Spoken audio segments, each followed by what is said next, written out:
Hey, everybody. It's Felicia here with another episode of Positive Tea with Fee. So very appreciative to all of you guys who are here tonight. And I just want to say how much I appreciate the fact that you guys are still such an awesome audience. And I'm glad that you're here tuning into the show tonight. Tonight, we are going to talk about managing hurt. I know that in one way or another, everyone has been affected by hurt in their lives, directly, indirectly, or both. And we just want to take a second to really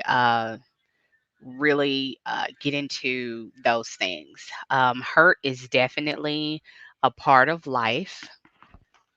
Hurt is something that we've all experienced, and it wasn't pleasant.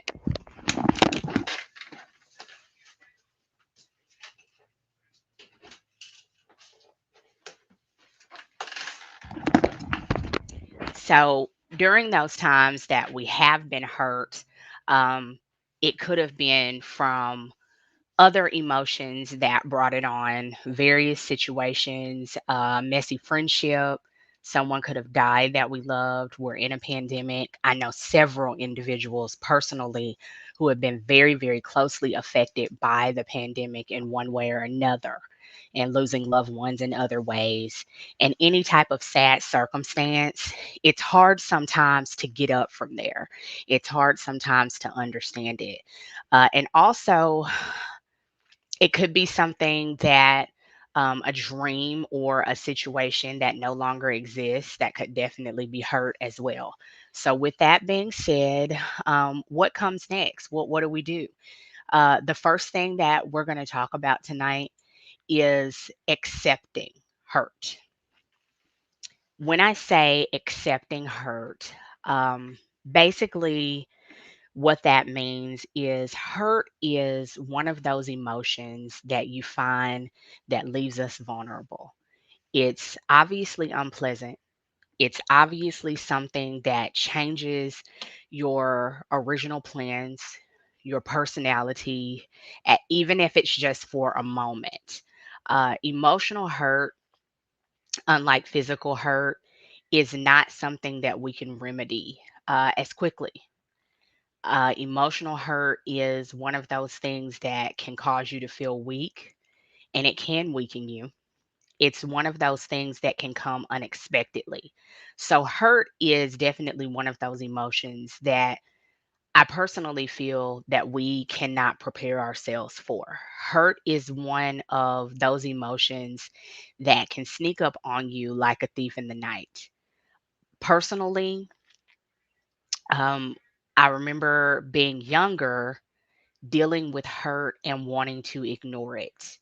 Hurt is one of those things that can make you feel so out of control that you don't even want to realize the fact that you are hurt. Hurt is one of those emotions that can affect your pride, your confidence, and your self-esteem. Whether you don't know how you're going to continue to go on after losing a job, a loved one, or a circumstance that makes you happy or makes you feel like somebody who's complete, it's going to absolutely be something that you can't always get a hold on because it's so unpleasant. And unlike the physical pain, sometimes when you're not expecting it, you don't know how to deal with it. You don't know if there's going to be an ending. Uh, Emotional pain is just one of those out of touch emotions.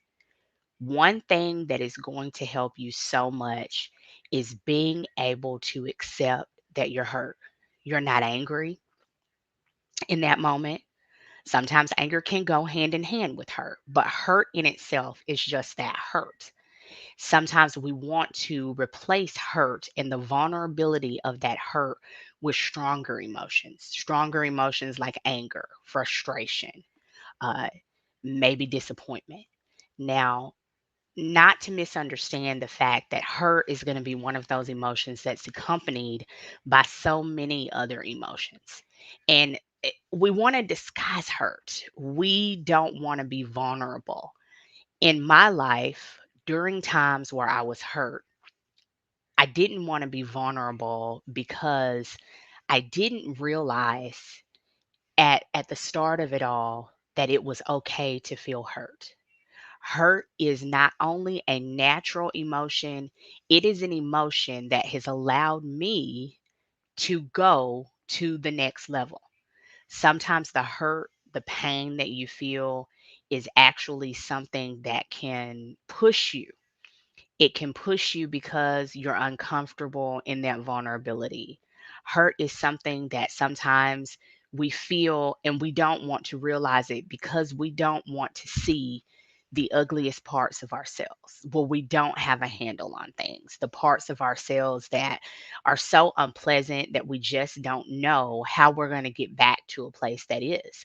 But one thing that will help a person is accepting the fact that you're hurt. Once you accept the fact that you're hurt, you feel it. You're able to embrace it. And anything else is not healthy.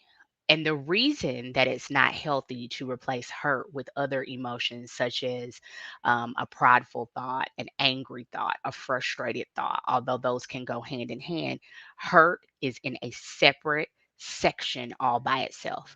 Hurt is the complete vulnerability, the uncomfortableness of a loss or something that is not settling, and it's okay.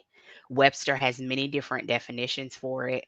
I'm pretty sure there's other scholars who have different ways of looking at it. But at the end of the day, hurt is something that is unpleasant to the soul. It's unpleasant, it's something we don't want. And it's brought on by so many things. And no matter who you are, how much money you have, what your career is, what your race is, what your age is, what your gender is, it's something that you cannot run from because hurt is a part of being a human being. The next thing that we want to talk about is functioning through pain.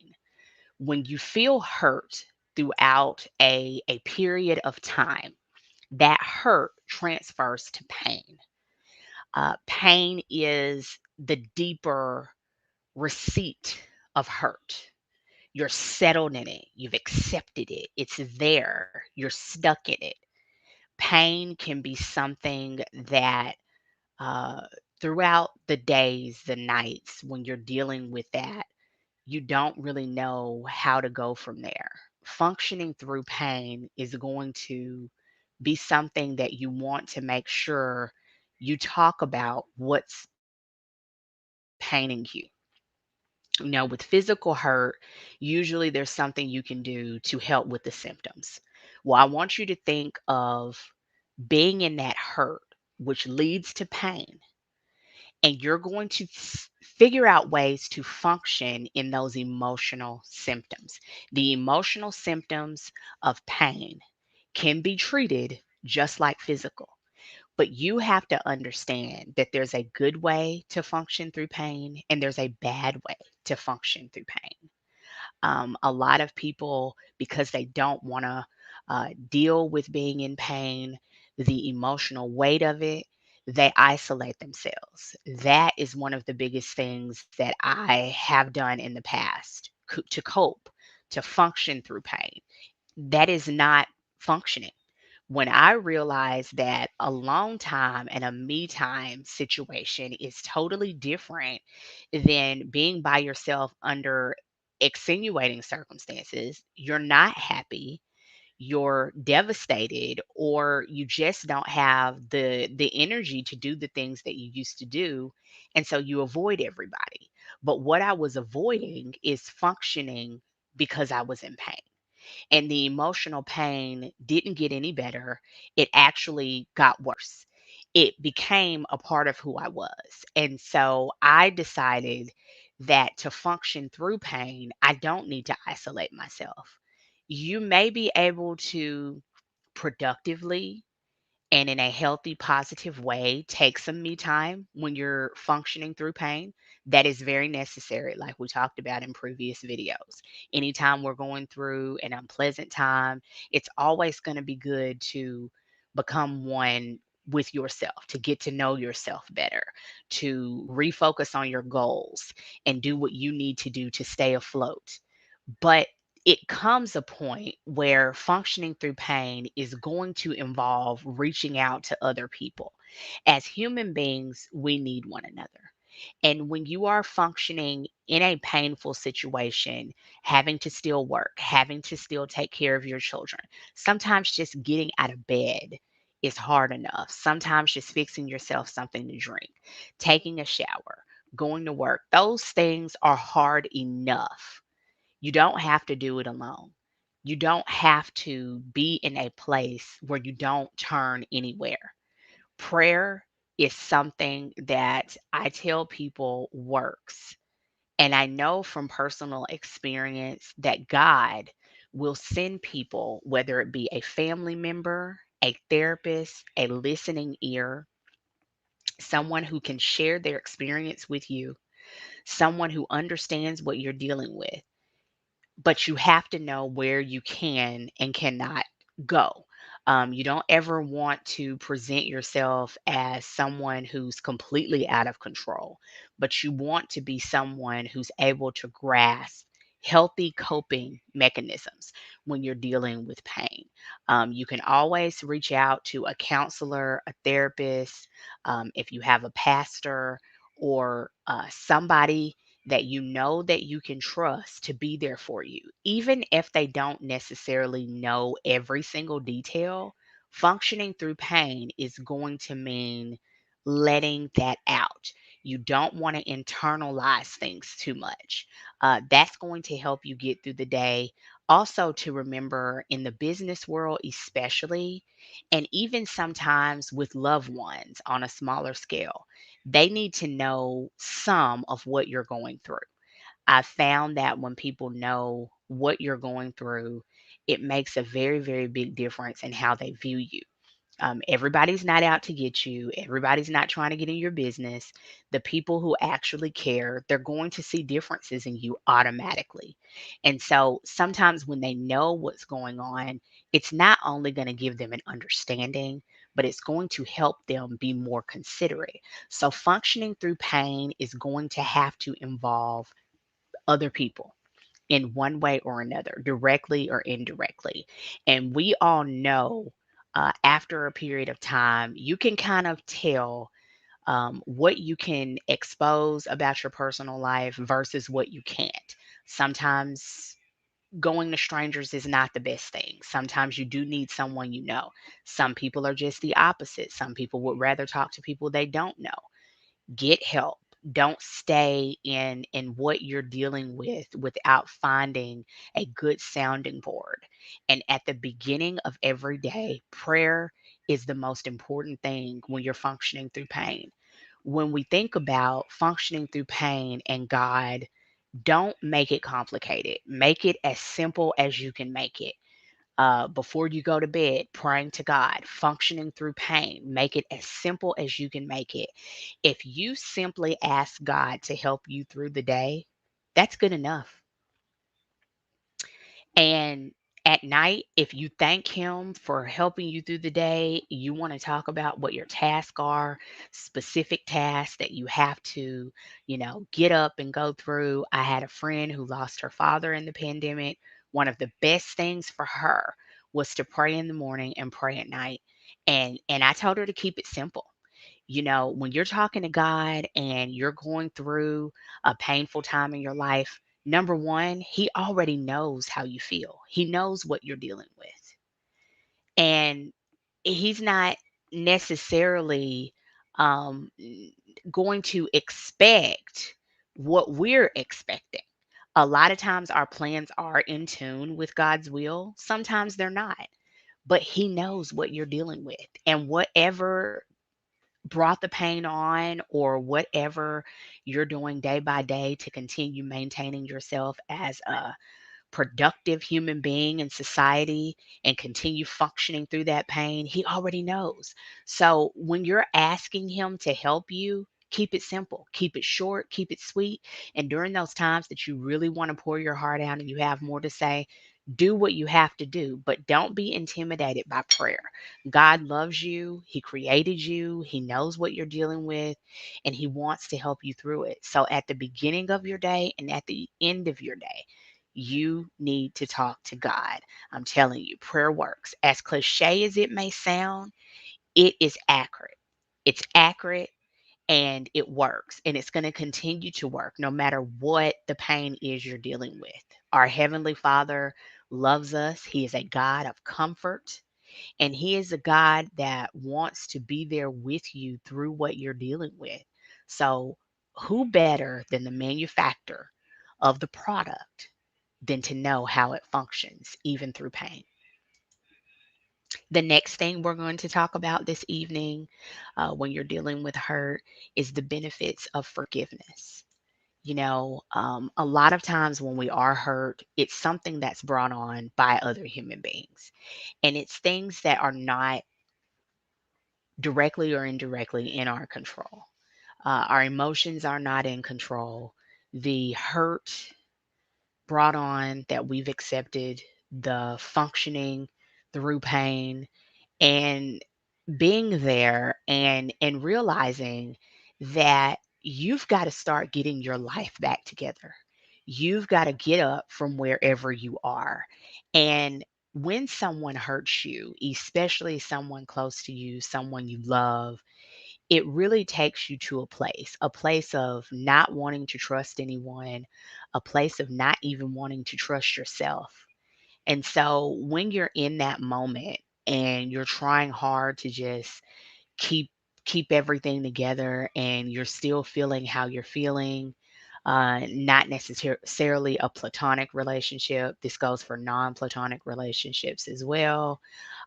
Just anything that you're dealing with that is something that was brought on by another human being that has an unpleasant, hurtful, painful emotion behind it, you're forgiving them for you. A lot of people are not clear on the benefits of forgiveness. Forgiveness is definitely not something that's easy to do. A lot of people talk about it and it's very surface.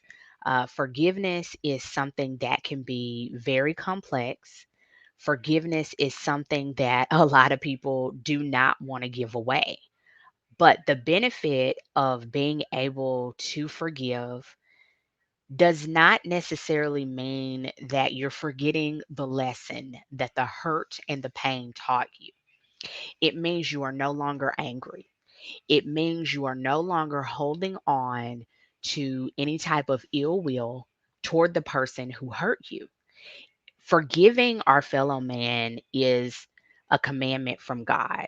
Forgiving our fellow man is a benefit of us as human beings. Forgiveness has been medically and scientifically proven to help people live longer. Once you release feelings of resentment and thoughts of revenge, you're able to sleep better at night. You're able to give a lot more clarity, and you're able to deliberately make a decision that whatever feelings were brought on to the person, emotional, whatever feelings were brought on to you from the person who caused the hurt, is something that does not mean you're forgiving or condoning or excusing anything that's been done to you. It just means that you're no longer holding it. You're no longer developing uh, anger every time you see the person or hear their name. You're simply in a space that it's no longer having that power over you. You can't hold anything against someone and expect to be blessed, expect to grow, expect to continue to excel. And the power and benefits behind that is you're willing to heal from it, to be able to have thoughts that are positive. You're no longer bonded in anger. You've acknowledged that hurt, you've accepted it, you've learned how to healthily and productively function through pain. You consider how it's affected you, but you're no longer allowing that to be something you hold on to. And it allows you to be able to repair yourself. See, when someone hurts us and we're in the pain from anything, but when we're specifically in the pain of something that another human being has done, we are damaged emotionally in that part of us, not trusting, not wanting to relearn another person, not wanting to be happy or pure in thought when it comes to that person under any circumstances. When you are in a place of forgiving, you're able to improve levels of sleep. You're reducing your blood pressure, your levels of anxiety. You're less likely to be depressed and stressed because you're no longer giving it power. And it's really not about the other person directly. It's about them in the sense that you're no longer holding something against them, but letting go of the pain, having a meaningful, mindful determination to not allow negative emotions to flow is going to allow you to be a better person, a stronger person. You're going to be able to make more commitments to yourself. You're going to be able to get past that hurt. You're going to be able to no longer be mad. See, being mad, it's a weight on you. It's an ugliness. It's a fogginess. You ever go outside when there's fog everywhere and you can see, but you can't see? You can look around the fog, but you can't really look straight through it.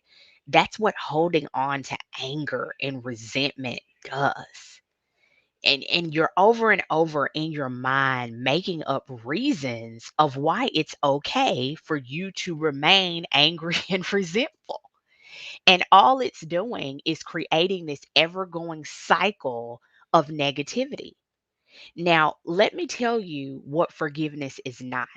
Forgiveness is not accepting that it's okay for someone to hurt you again and again and again. That's not what forgiveness is about. Forgiveness is understanding that, yes, you were hurt. Yes, you were in pain. Yes, you had to function through all that. Yes, you were stabbed in the back. Yes, you were misled. Yes, you were manipulated. But what you are not is you are not bitter. You are not negative. You are not angry. You are not resentful. And because you're no longer able to hold on to that, because it leaves a bitter taste in your mouth even when you try, you're able to thrive. You're able to move on. You're able to move forward. You got to give yourself permission. That's the benefit of forgiveness. Give yourself permission to get up from there. Give yourself permission to look yourself in the mirror and say, guess what? This happened. I've accepted it. This happened. I was in a whole lot of pain. This happened. I was able to function. And you're going to look back and you're going to feel like a stronger, better person. Another benefit of forgiveness is understanding that at some point, someone had to forgive you. At some point, you hurt someone. At some point, you are the reason that someone was in pain. At some point, you made a mistake, or you might have done something intentionally. You might have been the person that was on the other side wanting the forgiveness, yearning for the forgiveness, but you didn't feel like you would be forgiven, so you kept your distance. You felt guilty. Now, every person that hurts us is not necessarily going to have remorse. Everybody that hurts us does not yearn for that forgiveness. Let's just be real. But at the end of the day, for good people, and for assumption's sake, we're going to be thinking of people who actually want to do good, although they might make mistakes here and there. We are going to want that same forgiveness. And just like it says in the Bible, there's so many times that God forgives us. Grace we do not deserve, okay? Grace that we do not deserve, forgiveness we don't deserve. But guess what? When his son hung on that cross for our salvation, it wasn't just for us, it was for everybody. So when someone wrongs you, you have to think about that. And when you're in the midst of that hurt and that pain, trying to just make it through the day and still be a mom, still be a dad, still try to work, and it really isn't fair. But to think of yourself in an empathetic way and just kind of understand that sometimes it's just life. Human beings together, we're going to get hurt, we're going to hurt people, but working through pain can only happen once you admit that there's benefits to forgiving and there's benefits to learning from whatever steps you have taken to reconnect with the positive spirit. We've all been there on both sides. We've done something, we've messed up, we've hurt somebody, or we've been on the other side. We've been messed over, we've been stabbed in the back, we've been hurt, but we had to give up from that, get up from there. And we got to remember God's forgiveness. And we want to make sure that we reflect uh, the forgiveness that we want to receive. And when it's all said and done, forgiveness is for you, it's for the person. And when I was able to understand that, I was able to look at all situations as different. You know, there's steps that you want to always follow in wanting forgiveness. You want to make sure that you own up to whatever you did. You got to forgive yourself. You got to ask for forgiveness from those who you wrong. You got to ask God to bless the person you hurt.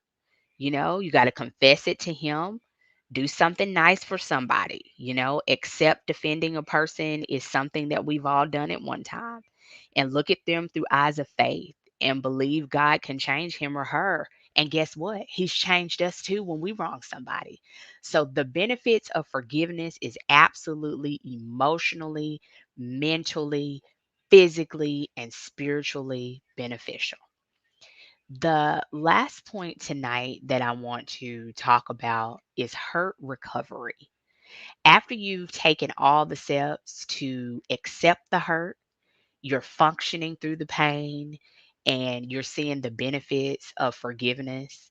Hurt recovery for everybody is going to be different. But as we talked about earlier, the cornerstone of dealing with everything that hurt brings upon us is to have the best coping skills, to have the best coping mechanisms to be able to get back to where we were, that happy place. And that's going to start with understanding happiness is a choice. It's a choice. It's circumstantial, and it's not always something that's going to be easy to obtain, but you can get there. Once you recover from hurt, you're really able to look back. And in each situation, it might be something different. Hurt recovery is going to involve you understanding how you got in that place of hurt, understanding what hurt you. That's what that's going to involve. Understanding what you can do something about versus what you can't. Because let's be honest, there's a lot of situations that hurt us and put us through a lot of pain that we have absolutely no control over. Understanding that there's going to be things that you can't do anything about. Understanding there's going to be times where we bring hurt on ourselves in one way or another. And that's okay too, because it's a learning experience. But with that being said, pray for the wisdom to know the difference. So, hurt recovery has a lot to do with what we see things as. It is what it is. You know, Hurt is going to be something that continues to stare us in the face at different points in our lives. It's just part of it. And in order to recover from that, in order to get up from that place of hurt, you've got to be able to grab on to something. You've got to be able to grab on to God, grab on to positivity, grab on to positive energy, and be able to see your way through. Not because it's easy, but because you can't stay there. You can't stay there. And so, hurt recovery involves you understanding that there's got to be another tomorrow. There's got to be another something to look forward to. You're not too far from happiness if you understand that. You're not too far from being whole if you understand that. Some things are always going to hurt. That's another thing you have to accept. But you have to learn to deal with it a little bit better every day. And as long as you're dealing with it a little bit better every day, and as long as you're doing what you need to do a little bit better every day to be able to get back to where you were, you can recover from hurt. You can recover from any emotional wounds that were brought on you. You can recover, and you can not only recover, you can come out a better person on the other side. And I'm speaking this because I know it. It's my experience. And I want to let you know that recovering from hurt is not something you can put a time limit on. Different circumstances mean different times, different coping mechanisms, different ways of dealing with it, but it can be done. And once you recover from that unpleasant emotion, you're going to be stronger because of it. And I'm so glad that you guys were able to join me tonight. I'm so glad that I'm able to be here on this Friday night. I hope you guys really enjoyed the show tonight. I hope you guys understand that we are on this journey together, and managing hurt is something that I know from experience can be mastered. It's something that has built me into the woman that I am today. And I just want to thank God for giving me the strength, the understanding, and the tenacity to be able to share it with you. And I hope you were helped tonight. You guys have a wonderful, wonderful night, and I will see you here next Friday. Bye bye.